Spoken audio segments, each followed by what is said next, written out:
So as you're finding Ephesians and the books of Peter, but today's a bit of a repeat sermon. You've heard me preach on this, but it bears worth preaching on because and just the topic's going to be marriage, because there's a lot of married folks in here, and there's a lot of married people that could be married in here. Even old people have been known to get married, but I know young people have been known to get married, and it needs to be a lesson that is constantly at the forefront of our thoughts as Christians. Because the world is assaulting marriage, the world is assaulting gender and gender roles, and every week, nobody needs to fuss at me for, oh no, here comes the marriage sermon again. Because you don't go out to the world and harp on those people when they constantly berate marriage. So I have to, as long as they berate it, I'm going to have to give the counterpoint. And if they want to have the same old, then I get to have the same old. So it's a bit of a repeat sermon, I understand that. But I'm going to take a couple of the sermons that I have had on marriage, and I'm going to we're going to go through them fast. I have dealt with it in depth. Now we're going to kind of have an overview to get it fresh in your mind and have a few thoughts. It's a relevant sermon. And I'm afraid that we all need to hear it. And we have to have those reminders from time to time. I want to start off, and I give you a little bit of a disclaimer, okay? Because I don't want anybody thinking, why he's preaching about that?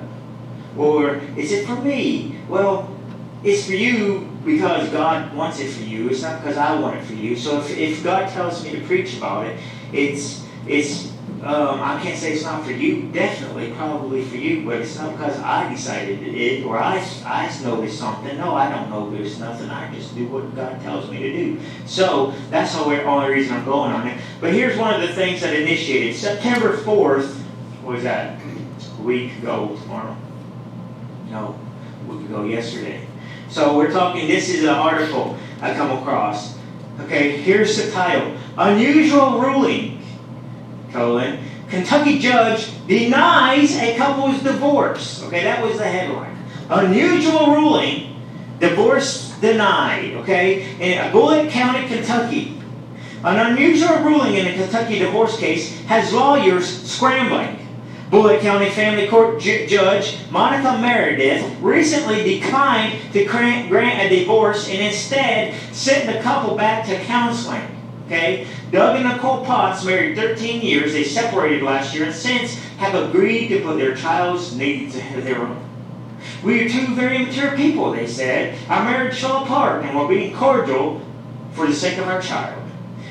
Okay? And the cordial behavior is praised by both parties and their attorneys.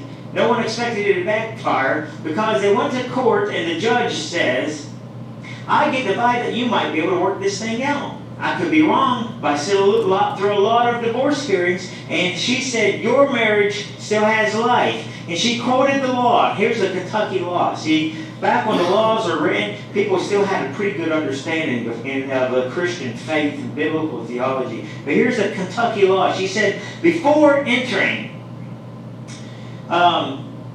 a decree of dissolution, the court is required by Kentucky Law 403.17 to make a finding that the marriage is irrevocably broken. And in the Commonwealth of Kentucky, such irretrievable breakdown is the sole basis for divorce. And so it compels the court to make sure that marriages can work if they can.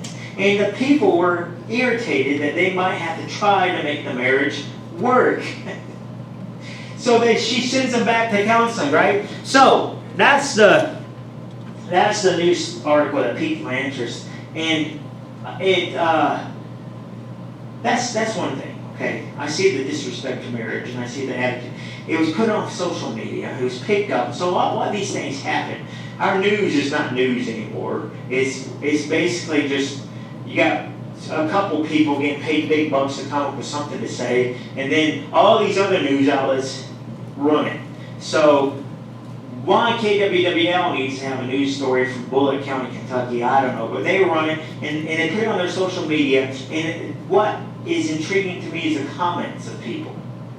Mad that they didn't just get their divorce like that. nearly everybody was saying, "Why didn't that judge is so wrong? They should, if they want a divorce, they get one. If they want to, they get it." That was the attitude. That's what I was alarmed about and hurt by. Everybody was just saying how quickly that just because they wanted to get a divorce, they ought to have one. That is the attitude I'm addressing today. That's the attitude that we have in America. Okay? If you're a victim of it, if you're a perpetrator of it, don't sit there too uncomfortable, because you're just one of millions upon millions of people who has been lulled into a disrespect for God's institution of marriage. And I'm going to do my little bitty part, for whatever it's worth, in our little bitty church here, to try to bring some respect back, and even knowledge of back to marriage. If all you old people, it's already too late for y'all, that's fine. There's enough young people in here that maybe I can catch them before they mess up. Okay? So just bear with me. If you've given up on yourself, that's fine. Hope for good on the little ones. Okay? There's young ones that need to be taught correct. So 1 Peter chapter 3, it's my job to teach what marriage is, and the role of spouses within a marriage, and the value of marriage. It's something, quite frankly, that we need reminders of often.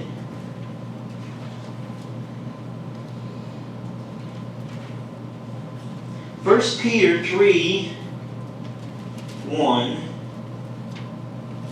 through 8. We're going to have a couple passages here. 1 Peter 3, 1 through 8.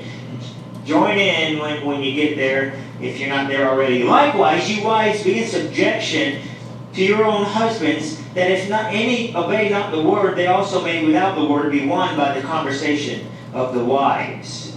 While they behold your chaste conversation coupled with fear, whose adorning let it not be the outward adorning of plaiting of hair and of wearing of gold, or of putting on of apparel, but let it be the hidden man of the heart, and that which is not corruptible, even the ornament of a meek and quiet spirit. You know, the most beautiful part of a woman can be her meek and gentle spirit,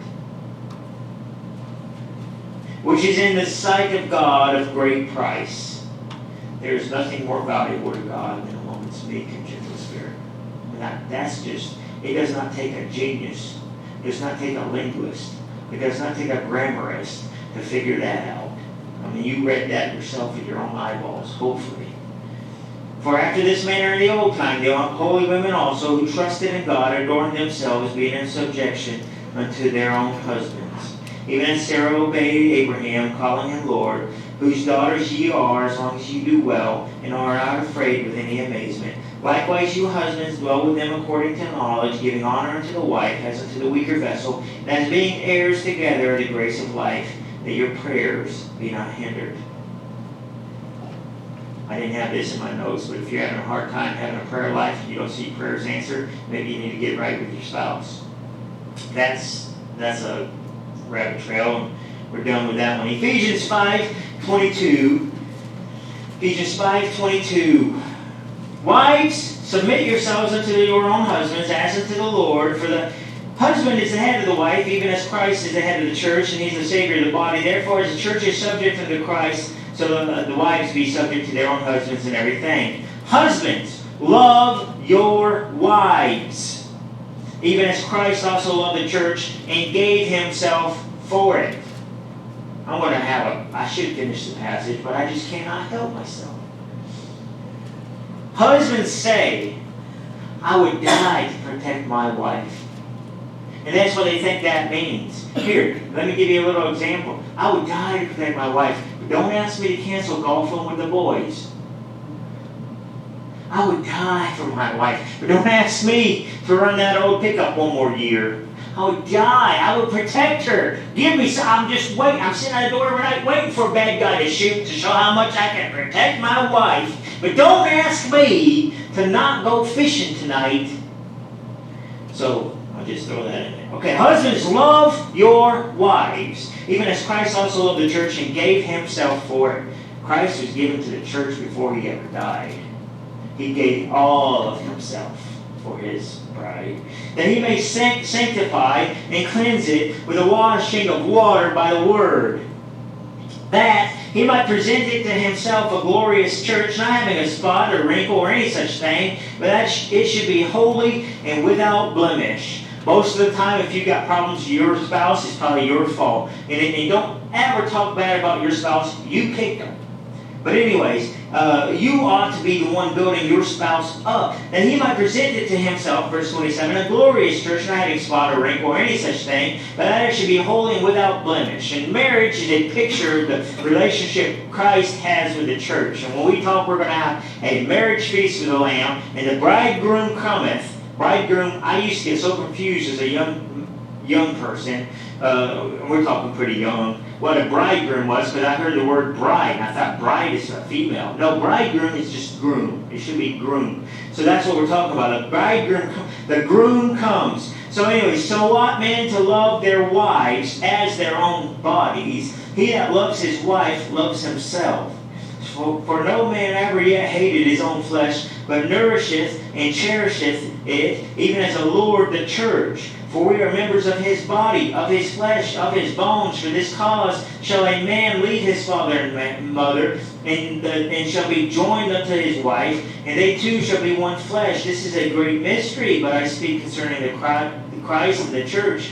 Nevertheless, let every one of you in particular so love his wife, even as himself, and the wife see that she reverence her husband. This one stings, because many people have been through divorces. So a divorced person could sit there and say, "Not this again." But it's been 7 months since I've really dealt with marriage. And if you're not careful, you'll sit out there and say, "Not this again." But it's been 7 months. And the reason it sticks in your mind, and you want to roll your eyes and say, "Not this again," is because it stings and you're bitter about it. And it hurts. And the fact that it stings is exactly why we must preach about it today. It shows its relevancy. I have allergies all over my fingers. So sometimes I just go in the house and I just take rubbing alcohol, and I just pour it in my hand and just rub it all together. Because there's so many, I couldn't find them all, And it stings where it needs to sting at. I can pour it on this finger here, and I ain't going to feel a thing. Because this finger don't need any disinfectant. But I pour it on this one, and it's going to sting, And sometimes you're out there and things sting. Well, that's because it's worked. You know how Mama said, spray that stuff on your scrape knee when you was a child. Oh, it burns. It's burning because it's working, And that's sometimes I want to tell that to people. It stings. You're sitting out there and you're uncomfortable because that's exactly what you need to hear. Don't tune out. Tune in even clearer. Maybe it won't sting so much if you can get that old sore healed up. But it's something every single person needs to know. Just because you're single doesn't mean you don't need to be able to counsel somebody or someone else with proper counsel. You have people in your life, you might need to teach the importance of marriage too. You may be divorced and never get married again, but you might have help somebody else out. If you sinned or if you just really made dumb choices, teach others not to. You might have some wisdom to pass on and to bring God glory to keep somebody else from doing something that you've done. So this is applicable to everybody. And I don't say this out of pride, but I'm a pretty good counselor. Okay? I don't say it out of pride, and I've helped a lot of people, and particularly marriages. And it don't mean a lot when a fellow toots his own horn, and I guess I'm tooting my own horn, but I just say that to be able to offer a thought. But I've had a good jag of success counseling. And I don't even have a high school degree. I've never been to a lecture. I haven't been. But here's the key. I'll tell you why you can have success as a counselor. It's not because there's degrees hanging up on a wall. It's not because of that. It's if you can get people on board with God's plan.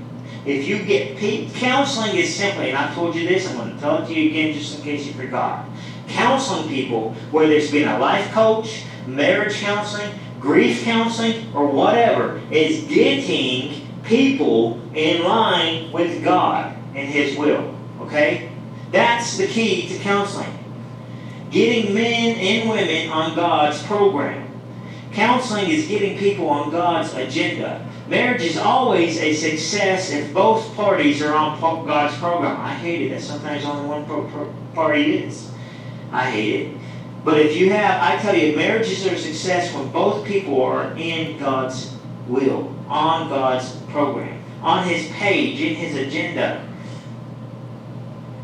You may offer marriage counseling as a single person to a married couple if you can get them on God's program. The unfortunate problem to be a success, though, the unfortunate problem is, if you want to be a success, is it requires submission to God. It requires submission to God. And lots of times that requires to deal with Christians. You know, the best counseling you can give anybody is to accept Christ as their Savior. You get people on God's program with their own sin, that their sin has separated them from God, and you get them to a point of submission to God. And I believe salvation is by Jesus Christ, the blood of the cross, but you get them in line personally with God and submitted to God, kneeling at the cross. They're a whole lot easier to get on His agenda and everything else. I find very little success counseling people who are completely selfish, prideful, and greedy to themselves. Non-Christian, atheist, agnostic, hateful people. There's no help for them in many ways. Selfish, self-centered people seldom succeed at marriage, and they seldom succeed truly at life. Sure, they might come up with $1 million, but they've lost their family. They've lost their marriage. Another thing I'd like to point out is usually the same problems that pop up in marriage, and the solutions to them are incredibly easy to understand, but they're very hard to acquiesce to. I can give you some very simple advice. It is simple. It's just very difficult to attain, very difficult to get to for a lot of people. Most of the time, I'll make this statement, most of the time the only thing standing between you and success in your, especially marriage, is you, is your flesh, is your sin nature, your selfishness, your pride. Don't think that you're going to go out and get non-Christians to acquiesce to a godly marriage. But I expect Christians to be that way. I don't expect non-Christians to act like Christians. I expect Christians to act like Christians. Christians to reflect Christ's light. Marriage is terrible when each person is seeking their own fulfillment. Okay? Marriage works good when both people are seeking each other's fulfillment. Marriage is best when each party is seeking God's glory, God's fulfillment.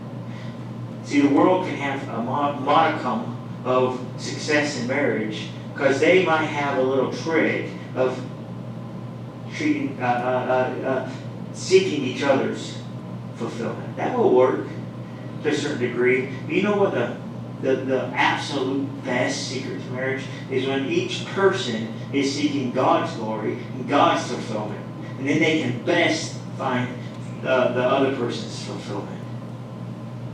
And this is not a time for you to reflect on your failures in your past. If that's buried, leave it buried. Don't dig it up. Because when you dig up something that's been buried for a while, it's only going to stink. It's not going to be anything like you remember it. So leave it buried. God dealt with it. It's over. We're going forward for those that remain. There is a pandemic going on, and the pandemic is divorce and the systematic destruction of God's design, which is rooted in marriage. It was one of the first things we ever see in the Bible is the marriage of man and woman. And as long as it persists, that is to say, as long as the devil continues to try to erode away at it, I'm going to speak on it every 6 or 7 months. Satan is continually trying to erode away the foundations of the family and God's design. I'm going to continually put the dirt back. Every once in a while, when dirt, you get a gully, you got to go down there and get the dirt, bring it back up, and pack it in nice. That's what I'm doing. Satan erodes it away. I'm going to bring it back up in and pack it in nice, and try to get something to hold that soil there so Satan can't wash it away again. Here's a truth. Your marriage is more important than your children. You know that? Your spouse is more important than your children. That might be too late for some people to hear. But in that news story, they thought, and then on social media, everybody thought it was a grand, wonderful thing for those people to lay aside their differences so that they could be cordial in how they were going to get divorced and put their child, split them up between 2 homes. No, if they were truly putting their children's interest ahead first, or their child's interests, they would have stayed together. Because a child needs 2 parents. That's the ideal. That's what God made. I know it burns people that have been in a broken home for whatever reason. It's hard. But the ideal, they should be the ones shouting the highest that they would have liked to have a good father and a good mother that loved each other in the home. That's the ideal. It is. And by the way, if you came from a broken home, that doesn't excuse you or validate or justify you having a broken home. Okay? Don't blame everything on your parents. You're accountable for your own self. You can know better. Everybody just says, well, I'm just the victim of my circumstance. No, you get to be held accountable for your own actions. The marriage comes before the children. Your wife is above your children. Your husband, this is hard for women to hear, your husband is above your children. You know that? You need to have a good marriage so you might have a good family. I definitely think that. Dr. Laura used to be a psychiatrist or psychologist or something or another, have a radio talk show, so I'd be out on the tractor late. And I didn't listen to music 13, 14, 15, 16, 17 years old. I listened to the talk shows, and she was on at 6 o'clock to 7 o'clock of the night. And I'd be listening to Dr. Laura. And she was good. She was a Jew. She's not a Christian. I'm not saying she's not coming at it from... She's just a good common sense lady. She wasn't religious. This is a 1040 WHO News talk show. And oftentimes... she'd have these people, she said, calling, and she was an advice column. I'm a single mom, and well, I've met this guy. She'd say, stop right there. If you're a single mom, you raise that child, and when that child gets 18, then you can bring some man into the house. And I love the way she dealt with it. She was so good. She gave off good advice that worked, and she had no idea how biblically based it was. If you can't stay with your spouse and raise your children before you ever get married again, don't bring somebody else in. I know that's the way the world thinks. I know that's what you think, but it doesn't help a child to put them into messed up homes. And that's hard for some people to hear, but I'm not going to be real dogmatic about that, but that's just a off-the-cuff little bit of advice. If you go through a divorce, don't go getting remarried before you get your children raised. God designed marriage, and He designed it for man, woman, raising children. God defined marriage. It is not the courts to redefine. The court does not get to redefine marriage at all. It is God's. It's not theirs to define in the first place. It's not theirs to redefine. God instituted it. Hebrews 13:4 says the marriage bed is undefiled. That is your outlet. It is allowed. God blesses the marriage union. Marriage belongs to God. So I'm going to ask the question, what is marriage? There are 4 C's of marriage, as I said. It is the covenant. The number 1 is the covenant of marriage. Covenant is God is up here. Then you have 2 people promising to stay together. And they're promising not each other as much as they're promising God to stay together. People ask, can there be an innocent party in a marriage? In a divorce, can there be an innocent party? I say, you bet. Every single divorce that has ever happened has had at least one innocent party. God. Because God's been a part of a marriage. He didn't break His vow to bless your marriage. Now these 2 people, they might both be, one of them might be guilty or they both might be guilty. But I know at least one innocent party in every divorce. God. God's not guilty of any divorces. He didn't break His promise. And this, I say that and I make the point for this. Young ones, hear well. You might fall out of love. I fell out of love. Our marriage fell apart. You might fall out of love. But that does not justify you breaking your promise to the Almighty. If you come up here and you hold hands and you say, I promise, you're not promising just that person. You're promising all the people out there and you're promising God, if you bless this marriage, you allow us to have a marriage bed.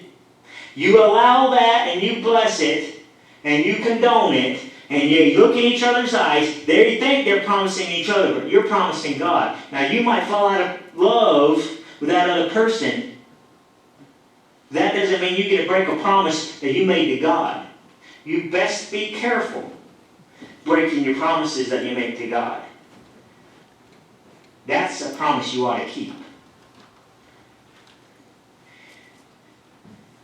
I was amazed to find out I met a man, he had been through 4 divorces. I knew he'd been in church.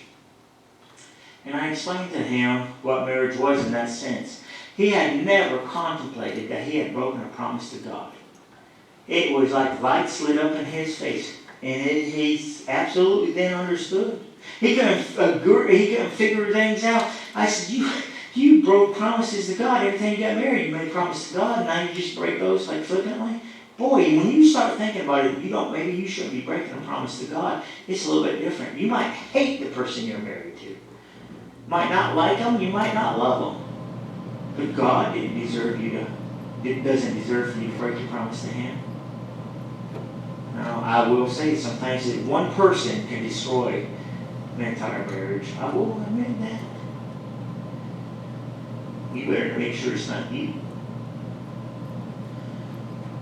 The second part is the confession of marriage. I've met people who have this secret marriage. They're going to just married in their own minds to each other. Look, confession, or better put, is a public profession of marriage. You can't be ashamed that you're married, or you can't have a secret marriage. That's what the wedding is for, is to profess everybody that you're married. And they're supposed to hold you accountable. When people renew their vows, they don't need the audience. Everybody knows they're married. They just need to get it right between them two and God. That's where the renewing the vows needs to come in. You need no pomp and circumstance. You need no pride and glory. You need nobody scratching your back or any of that. What you need if you renew your vows is for you to get right with each other and God and to make it very well known.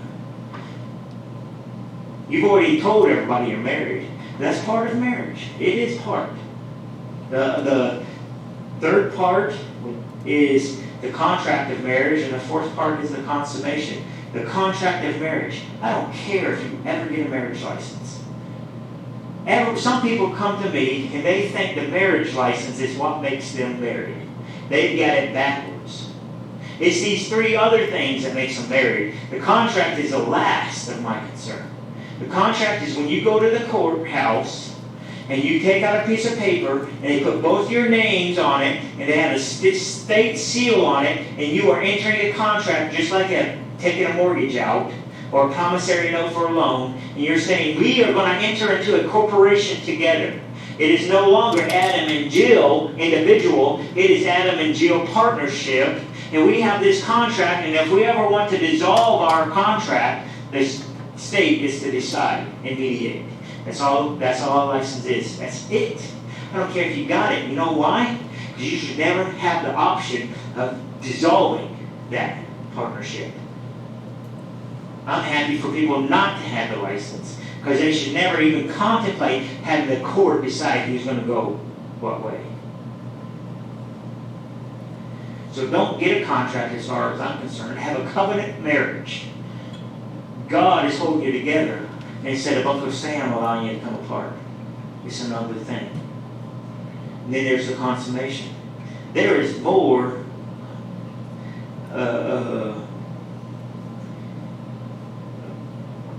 okay, I will say this. The physical act makes you more married to someone than a marriage license does. You might be married to more people than you ever even thought about. Because it ain't the paper that makes you married in God's eyes. But I don't care if the government has got anything to do with your marriage.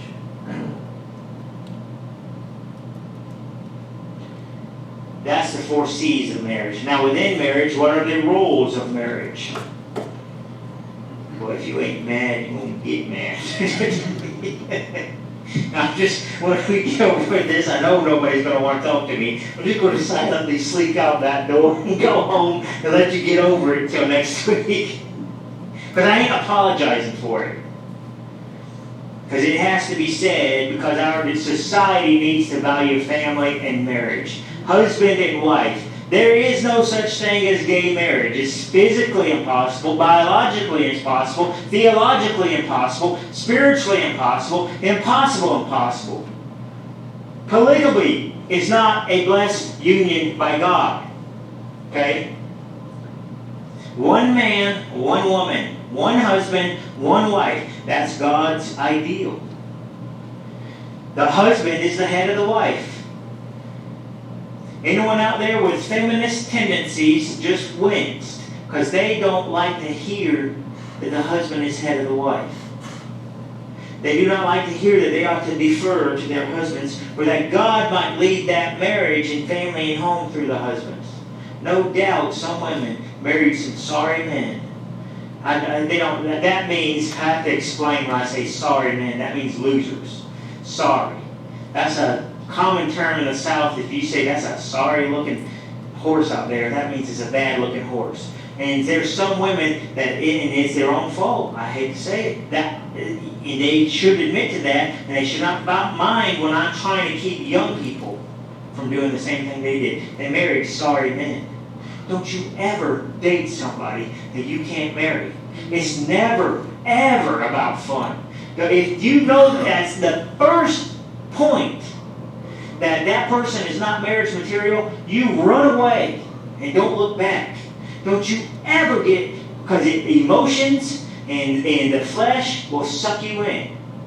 I don't care how good they look, they'll tear you apart. If young men, you get to looking at a woman and she looks mighty fine.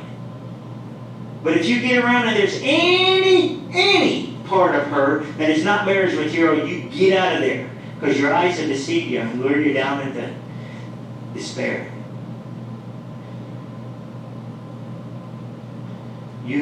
Don't you ever get sucked into, it's not love, it's lust and infatuation. People marry for lust and infatuation. And then that kind of wears off in marriage and they think they fell out of love.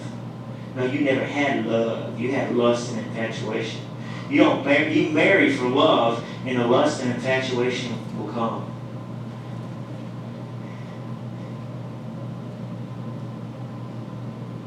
Ephesians 5:22-33, we can read that again. And before I expound on that, we'll read it again and look at it a little bit. Let me slip into, I want to have a parenthesis here of the eternality of God. God is eternal. People, I say this again, I'm going to keep harping on this because people keep putting God in a box. God has no box that He fits into. And He doesn't fit into your box at time. I'll give you a little joke. I might be losing you. You're already looking for rotten tomatoes to throw at me. Bob was a pretty good looking dude, and he walked into sports bar around 9:58, and he sits down, and on the news, 10 o'clock news comes on, and there's a lady across the way, and they're watching the news, and the lady just happened to be blonde. Don't get mad, just blonde joke. But she stared up at the TV, and at the top of the hour, the news was this guy was on the ledge of a large building going to jump.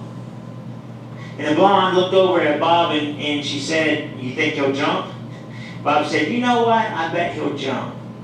And Bob placed a $20 bill down on the table and said, "I bet you he'll jump." And the blonde said, "You're on." And just as she put her 20 down, the man jumped off the building to his death. And the blonde said, "Wow." She slid the money over to Bob and said, "Well, you won. Here's your money. Fair is fair." And Bob said, "I can't take your money. I watched the 6 o'clock news and I already knew that he was going to jump." And the blonde said, "Well, I watched the 6 o'clock news. I saw that he jumped, but I didn't think he was going to do it again." And so Bob said, "I'll take the money." But that's funny, but it starts to illustrate a point I have, that reality doesn't change. Go home this week, record, I don't care, record something. Record a football game, or record Jeopardy, or record Wheel of Fortune, or something. Then watch it 2 or 3 times. There's shows that just lose their flair after you watch it once, okay? And the suspense is gone. You know what's going to happen. Write down the answers on Jeopardy, or write down the answers on Wheel of Fortune, and then try to enjoy it again. I was a little stinker when I was a child, believe it or not. And what happened was, is Channel 7 is NBC affiliate, Channel 13 is NBC affiliate. Channel 7 ran Jeopardy at 4 o'clock. And Channel 13 ran at 4:30. I found that out, so I'd go and I'd watch Jeopardy at 4. Then I'd sneak on, on the little TV in the back room. Then I'd sneak out where my mom was watching it at 4:30. Didn't have internet or nothing. I knew the answer to every single question. She thought I was a genius. No, I just got done watching it. And you watch a football game. Some people won't even watch the game if they know the score. They don't want to know the score. They want to watch the whole game. But just go and watch a football game or a basketball game. And most of the time, you're not going to be able to really enjoy watching it again, because you know every single thing that's going to happen. What's my point? God is eternal. Okay? It's like watching a rerun to God. I could have done a Wheel of Fortune. You could do a Wheel of Fortune and watching it again, and you just know it all. Watching the football game, even if, I don't know, I guess Iowa State played something yesterday, and I guess Iowa won. But what if, in that game, hypothetically speaking, I have no idea about it, nor do I care. I'm not one way or the other. I'm not offensive. But what if Iowa State had a 30-point lead in the first quarter? Okay? And then they ended up losing by 12 points or something. And you go back and you watch it again, and that same feelings that you had, either happiness as a State fan or doubt as a Hawkeye fan, wouldn't be there when they had that 30-point lead. Because you know they're going to blow it and lose. You cannot have that same feeling because you know what's going to happen. Let me tell you, God knows what's going to happen. People ask me, how does Satan allow things to happen the way they're going to happen in Revelation? If he knows that's what's going to happen, why can't he just change it? That's a great question. Until you think about it. God didn't write Revelation like what he thinks is going to happen. He's not looking out into the future. He's standing at the end watching it, and he just came back here and told us what's going to happen. That's not what happened, not what's going to happen. It's done. Satan's not eternal. Satan doesn't get to change things. He doesn't get to know what's going to happen. Revelation is a book of God standing at the end, looking back and told us what happened, not what's going to happen. God is eternal. He looks down on the whole thing. He's watching your life like you watch a rerun of Wheel of Fortune. You just can't really get the thrill out of it. There's no suspense. You know what's going to happen. God knows what's going to happen. And you can have that confidence when I tell you God says we win. He's standing at the end and we won. But God is also eternal, and I make that point. Genesis 3:16. Because I have to preface some of what I say with this understanding. Genesis 3:16, because it all ties in. God has seen it all, literally.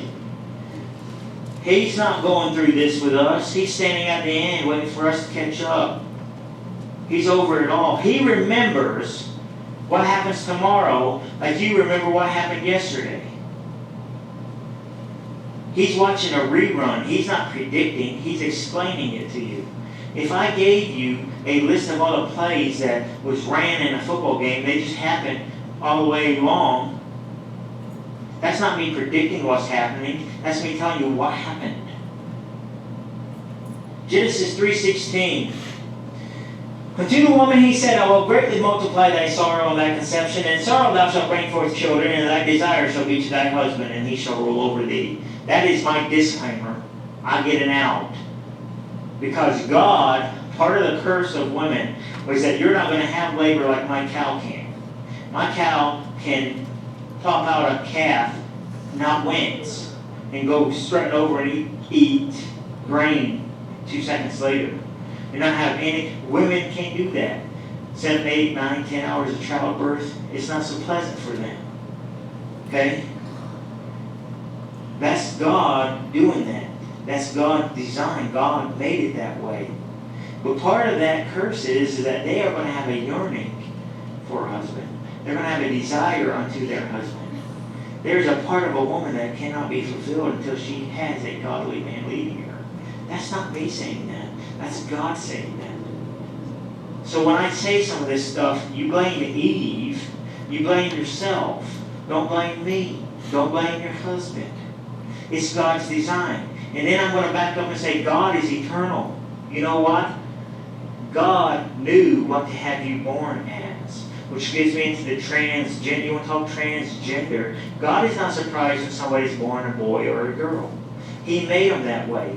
And there's one thing I can say. I will say this. If you're born a woman, I know what God's will for your life is. And the extent that what it isn't. If God had you born a woman, I guarantee you He did not mean for you to lead a church. Because He said that women are not meant to be pastors. So I can tell you that. And does that mean that He says, oh, all them women, I don't want them to have... No, what I mean by that is that He looks at the soul, and He says, well, this soul isn't going to be head of a home, okay? This soul isn't going to be pastor of a church. This soul can be a woman, and you're born a woman. Well, He might look at this soul, and He might say, this soul, I want this soul to lead a family. I want this soul to lead a church. This soul is going to be born a man. How about you put God before it instead of putting God after it? Like He's a big bully being a woman. Maybe you never were meant to. And that's why you were born a man or a woman. But the point is, God is eternal and He knows. You don't get to come out and decide that you want to be a man. The church has had a problem with transgender a long time before we ever had hormones to make you change the way you look. Because too many women are acting like men. Too many men are acting like women. They've been doing that for decades. There's something deep inside women that they have a yearning to be properly led by a godly man. Men, you need to fulfill that in your wife. Look at Ephesians 5:22 again. Let's go through that passage again. Ephesians 5:22. Wives, submit yourselves unto your own husbands as unto the Lord. For the husband is the head of the wife, even as Christ is the head of the church, and He is the Savior of the body. Therefore, as the church is subject to Christ, so let the wives be to their own husbands in everything. Husbands, love your wives, even as Christ also loved the church and gave Himself for it, that He might sanctify and cleanse it with the washing of water by the word, that He might present to Himself a glorious church, not having spot or wrinkle or any such thing, that it should be holy and without blemish. So ought men to love their wives as their own bodies. He that loves his wife loves himself. There's a lot of women victims of men who are sorry. Sorry men who love themselves more than they love their wives. Most marriages, I won't go into generalities, I won't stay on topic here.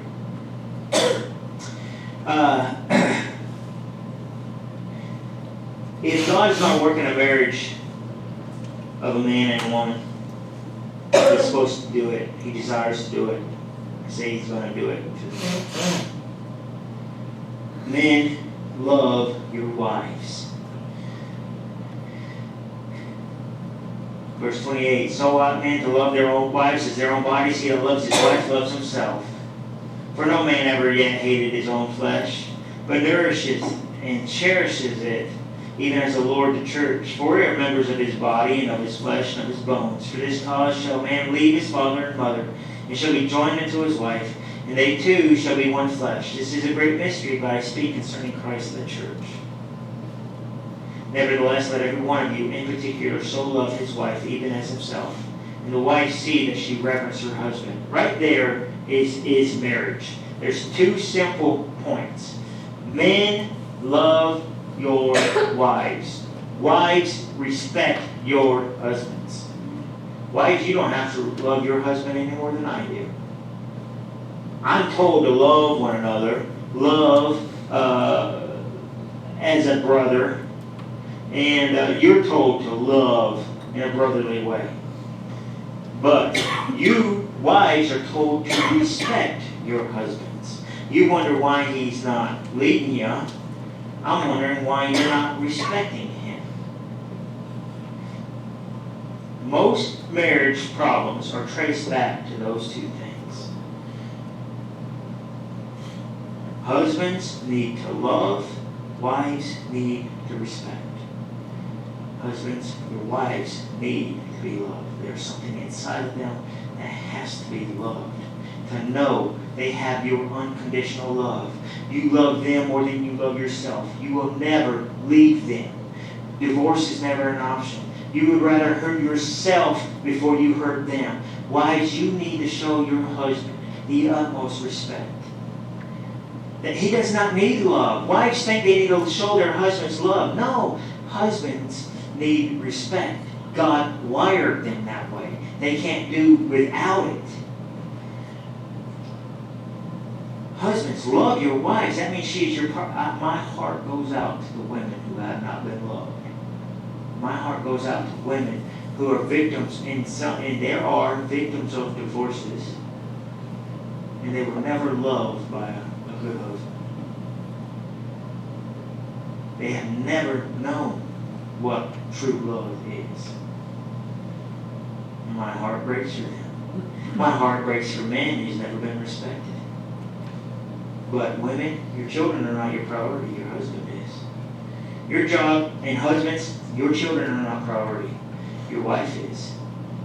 Your job is not your priority. Hunting is not your priority. Making money is not your priority. Your fishing is not priority. Your golfing is not priority. Your football game is not priority. Your buddies are not your priority. She is. You want to treat her like the Bible calls her the weaker vessel. We go to 1 Peter, as unto the weaker vessel. She's like a delicate flower you want to treat tenderly. Some husbands rough around their wives. I guess I want to bop them upside the heads. Because they talk to their wives like they talk to their dogs. They talk to their dogs better than they talk to their wives. And vice versa. Because we're going to talk about respect. You see little wives, oh, coochie, little thing, you're a nice little puppy. Where your hair then? And then to their husband. You know, if she's talking to her dog or to her husband, not because she talks nice to her husband, because she talks nice to her dog. Ain't there the people that way? There's this thing going around on social media, and it says, what are 4 words every woman wants to hear? Everybody has smart aleck, sarcastic answers and about what's 4 words. Here, let me offer some thoughts on what your wife wants to hear. Things like, honey, I will never leave you. Honey, I am sorry. Maybe, honey, I'm sorry for not treating you as respectful as you need to be. Honey, what do I need to do to lead our home better?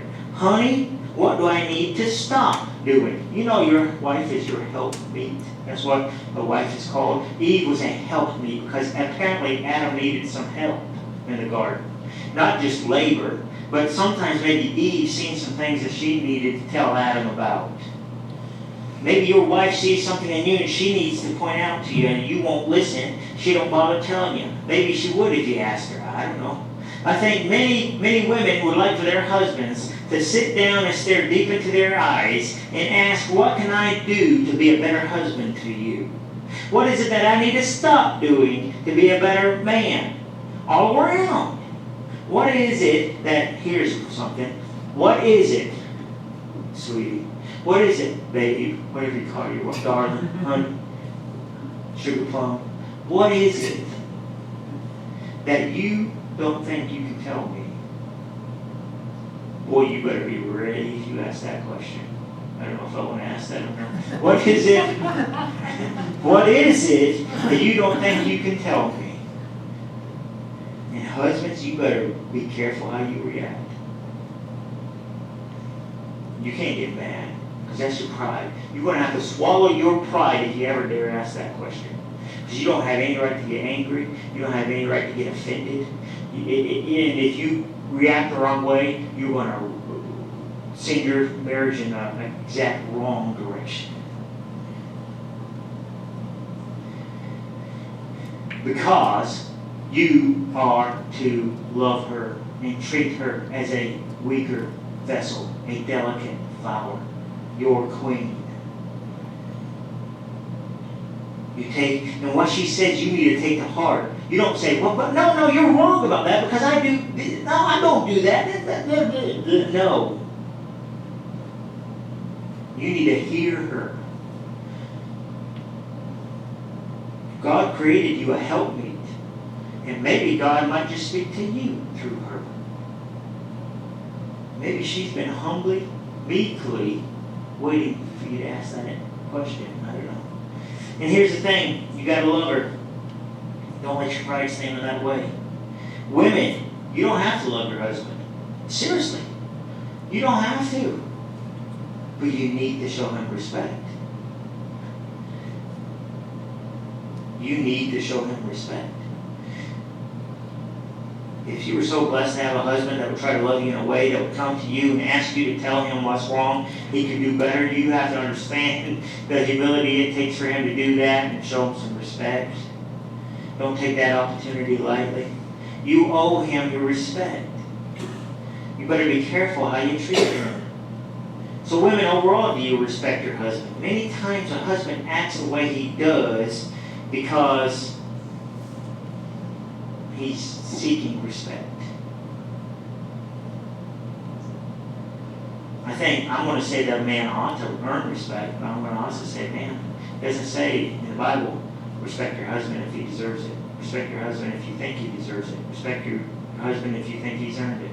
It says respect your husband. My wife won't correct me in front of others. Appreciate that. Thank you. That's just a sign of respect. I don't think I'd care if she did. I mean, I'm not above being corrected. That's just, I've noticed that. And we've never talked about it, but she won't do that to me. And it dawned on me what a sign of respect that is. She'll barely correct me when I ask her to.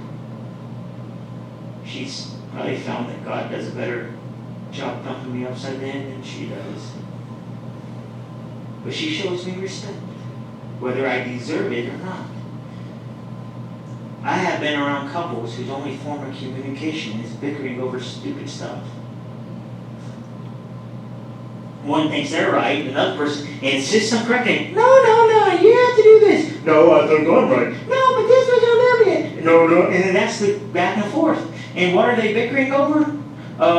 What was planted in that spot 14 years ago? I think it was an ash tree. No, I think it was an elm tree. No, before they're just bickering over things that don't matter. I hope nobody's bickered over elm trees and ash trees. I really upset. But if they did, that was the Spirit talking. That's on you, not me. But my point is the cattiness. Women, love your husband. Men, show some respect to your husband. Women, love your husband, and the cattiness will fall away. There should be no cattiness in a marriage.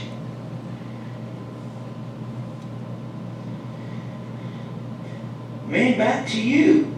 Some women, it hits home to them, and they think I'm only preaching at them, and I'm always up here. You always just say, women have to submit.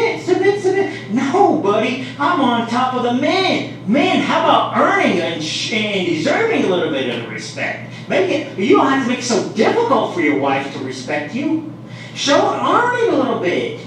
Yes, your wife is supposed to respect you, but you sure make it hard with those pictures of half-naked ladies in the shop, and those rude jokes, and talking like a sailor, and acting like an idiot all the time. I sure foolishness is a little bit fun once in a while, but for Pete's sake, grow up once in a while. Squander your money like your grocery money on junk. How can you respect a man sitting in the house 14 hours a day playing video games? I probably couldn't. That makes it hard. That's what my generation is liable to do now. I don't care if you lost your job. Do something. Don't sit in the house 14 hours a day playing 28 hours a 28 hours a day, 18 hours a day playing Fortnite, acting like a child. You sure make it hard for your wife to respect you.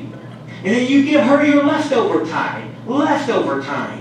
She's not your leftover time. She's your priority. And here's a final kicker, and it ticks people off. I guess it could be called a ticker, because I'm going to tell you this from my personal experience. And I have looked at the verse that says, leave and cleave. And when I say it means both people to completely leave, for all men to completely leave parents and cleave to spouses. It means men leave and cleave. It means women leave and cleave. It means to the glory of God they leave and cleave. I will tell you, I have seen numerous marriage problems. I have had numerous people, especially young couples, come to me with marriage issues. And by far, 99% of the marriage problems that happen in marriages 3 years and less are because one or the other or both cannot leave and cleave. Okay? And some people get mad because I think it's just the women that can't leave and cleave. But men can't leave and cleave. It goes for both parties. But there are daughters that just cannot let their husband leave, and they're still deferring to mama and daddy. Leave and cleave. I'd say most marriage problems that I've had are because parents are butting in. But I've dealt with a lot of marriages my age. Most of the marriage counseling I've had to do, it's been because of parents butting in. And a lot of times it's because the spouses won't kick them out. They invite them in. They will separate, and where does that spouse end up? In mommy and daddy's house. It's too easy to go over to mommy and daddy's house. And they got to have mommy's opinion on the thing, on their husband. They got to have daddy's opinion on their spouse, on their wife. No! It's too late after you're married to get your parents' opinion on who you're married to. They're out of it. Period. You cannot believe how many people don't like me saying that. They are out of it. If you have problems in a marriage, your parents might be, and it hurts people's feelings, your parents might not be the best person to go to get for advice. They don't like hearing that. But I'll tell you, they're the most wise person you could go to. You come to me. You go to another pastor. You go to another godly couple. Parents, get out of the way of your children's marriages. You got 18 years to teach them who to marry, how to be married, And after they get married, you're done. There is a reason why the man walks the wife down the aisle and gives her away. She's been given away. He doesn't get to go back and get her because he gets empty nest syndrome. He doesn't go back and save her because he doesn't like exactly that her husband isn't doing exactly like he would. Short of physical or sexual abuse in those first years of marriage, there is no reason for a woman or a man to go and get involved in their child's marriage. And the Israelites took a newlywed couple and basically kicked them out of society for a year so that they'd have to function. A man didn't have to go to war for a year. The father and mother, what they did, they set that child up for a year with a home and everything they needed for a year. No work needed to be done, but nobody was going to be butting in. They didn't have to go to war. They didn't have to work. They were getting married, and they were going to be married good for a year. Parents not involved after it's already been blessed. You bless the union and get out of the way. Children, kick your mama out of the marriage. I don't care if you're a man out there sitting out there, or kick your mama out of the marriage. Don't kick her out of your life. No, don't hear me wrong. You love your mama. You can be friends with your mama. She gets no say on what happens in your marriage. If you have marriage problems, go see a good pastor. Go see a good godly couple. You don't ask your mama if you think your new husband, your new husband just took you away from her. You think she's going to have anything good to say about him? Not after about 6 months. Going home to mama is never an option. If you have marriage problems, don't go home to mama and daddy. You go and get your own place and see how much you like renting your own place. You need to make it work. Divorce is not an option. Running back to mama and daddy is just an easy street to divorce. So here's what's the point. You better get married to somebody that you can stay married to. The safety nets need to be gone. If you cannot stay married to this person, forget them. Run the other way. Quit bailing your children out. God needs to deal with them. Quit ruining your children's marriages. I don't know where this hits everybody. I really don't. And quite frankly, and I say this in a very loving, compassionate way, I don't care. I got to give as the Lord leads and as the Lord says. And I'm going to tell you, it's going to hit a lot of people real close to home. Because our society hates marriage, and it's because Satan wants to dissolve all marriages. Satan wants to pervert and corrupt all marriages. Satan wants to do away with the basic family unit where the father leads and spiritual mentor of his family. And Satan wants to put a stop to that. And he's done a real good job. And there is a lot of collateral damage. He has thrown a bomb into the family unit. And there's a lot of people, even sitting out here today, that's been hit with a shrapnel. And you're wounded. Might just be flesh wounds. Might be mortal wounds. I don't know, but you're wounded with the shrapnel of Satan bombing the family unit. And it burns. Don't get mad at me. And don't get mad at God. And don't just write off what I say because you don't like thinking about it. The family has to be, the family unit is the basis of a nation, is the basis of what this world ought to be. A godly Christian family union. Let's pray.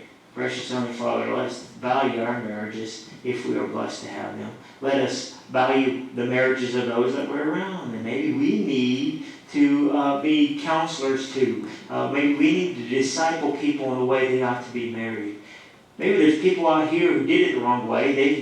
They've had a hard time coming to grips that they've done it the wrong way. But they need to allow themselves to be used as a testimony of the pain that can come when you don't do it the right way. I don't know, Lord. I just try to do what you told me to say and say it. And I love all these folks. I don't do it maliciously. I don't do it with any hatred or bitterness. I don't do it looking down my nose thinking I'm immune to any marriage problems. I just want your blessing on the marriage. I thank you for my marriage and how wonderful and sweet it is right now. I don't want to come up here and say these things, inviting Satan to put a full-out, all-on assault on my marriage or any of the marriages that are here. So, in that sense, may we all be humble. May we all be submitted to you. And may your blessing be upon us in our marriages. May this sermon lead people to better marriages. Women that's not going to correct their husbands or bicker at their husbands. And men who are not going to prioritize stupid stuff above their delicate flower. I pray that you heal the hearts of those that have been victims of people who didn't care for them. And maybe they're victims of their own selves, but they have pains in their past that makes it hard for them to think about what I talked about today. And I pray that you would soften their hearts, even humble their hearts, and enlighten their minds and souls to what they need to know. They could be instruments that you could use to bring yourself glory. Maybe to teach other people how to be married or be married better. Take care of the young folks here. I don't know where you're going to give good spouses to these people.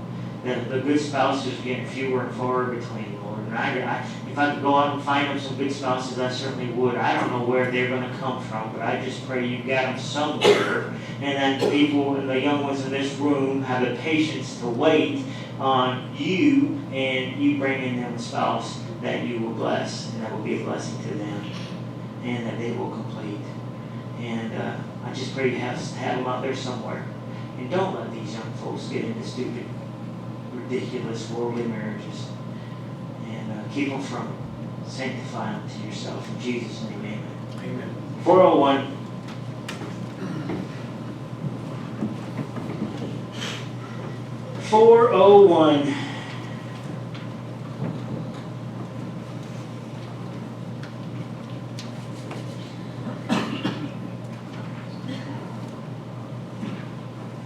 The solid rock